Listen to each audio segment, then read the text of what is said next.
दिन बीतने पर बुढ़िया फिर वहां पहुंची। इस बार राजकुमारी ने उसे फटका कर पश्चिम की खिड़की से बाहर निकाल दिया। उसने आकर राजकुमार को बता दिया। सुनकर दीवान का लड़का बोला, मित्र, उसने आज रात तुम्हें उस खिड़की की राह बुलाया है। मारे खुशी के राजकुमार उछल पड़ा। समय आने पर उसने बुढ़िया की पोशाक पहनी, इस इत्र लगाया, हथियार बांधे। दोपहर रात बीतने पर वो महल में जा पहुंचा और खिड़की में से होकर अंदर पहुंच गया। राजकुमार ही वहां तैयार खड़ी थी। वह उसे भीतर ले गई। अंदर के हाल देखकर राजकुमारी की आंखें खुल गई। एक से एक बढ़कर चीजें थी। रात भर राजकुमार राजकुमारी के साथ रहा। जैसे ही दिन निकलने को आया, राजकुमारी ने राजकुमार को छिपा दिया और रात होने पर फिर बाहर निकाल दिया। इस तरह कई दिन बीत गए। अचानक एक दिन राजकुमार को अपने मित्र की याद आई। उससे चिंता हुई कि पता नहीं उसका क्या हुआ होगा। उदास देखकर राजकुमारी ने कारण पूछा तो उसने बता दिया। बोला, वह मेरा बड़ा प्यारा दोस्त है और बड़ा चतुर है। उसकी होशियारी ही से तो तुम मुझे मिल पाई हो। राजकुमार ने कहा, मैं उसके लिए बढ़िया बढ़िया भोजन बनवाती हूँ, तुम इसे खिलाकर तसल्ली देकर लौट आना। खाना साथ में लेकर राजकुमार अपने मित्र के पास पहुंचा। वे महीने भर से मिले नहीं थे।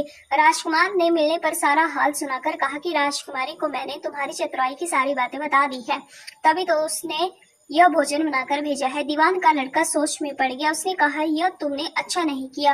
राजकुमारी समझ गई कि जब तक मैं हूँ वह तुम्हें अपने बस में नहीं रख सकती, इसलिए उसने इस खाने में जहर मिलाकर भेजा है।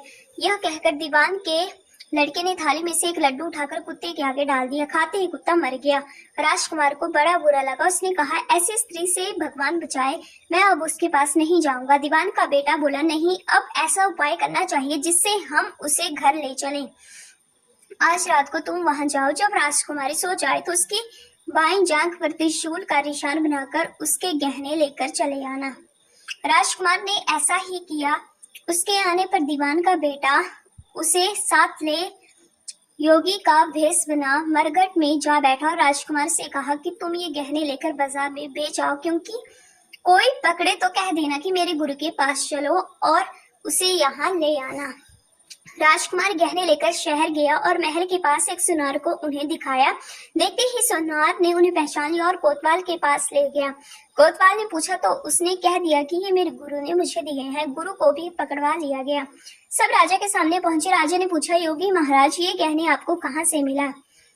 योगी बने दीवान के बेटे ने कहा, महाराज, मैं मसान में काले 14 को डाकिनी मंत्र सिद्ध कर रहा था कि डाकनी आई। मैंने उसके गहने उतार लिए और उसकी बाई जांघ में त्रिशूल का निशान बना दिया। इतना सुनकर राजा महल में गया और उसने रानी से कहा कि पद्मावती की बाई जांघ पर देखो कि त्रिशूल का निशान तो नहीं है। रानी देखा तो था। राजा को बड़ा दुख हुआ। बाहर आकर वह योगी को एक और ले जाकर बोला, महाराज, धर्मशास्त्र में खोटी स्त्रियों के लिए क्या दंड है? योगी ने जवाब दिया, राजन, ब्राह्मण, गुरु, स्त्री, लड़का और अपने आश्रय में रहने वाले से कोई खोटा काम हो जाए तो उसे देश निकाला दे देना चाहिए। यह सुनकर राजा ने पद्मावती को डोली में बिठाकर जंगल में छुड़वा दिया। राजकुमार और दीवान का बेटा तो ताक में बैठे ही थे। राजकुमारी को अकेली पाकर साथ ले अपने नगर में लौट आए और आनंद से रहने लगे। इसी बात तो सुनाकर बेताल बोला, राजन, यह बताओ कि पाप किसको लगा है?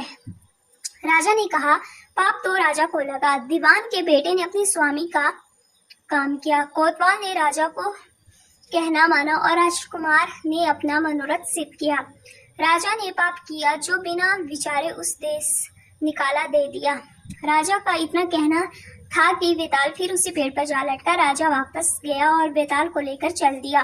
बेताल बोला, राजन, सुनो, एक कहानी और सुनाता हूँ।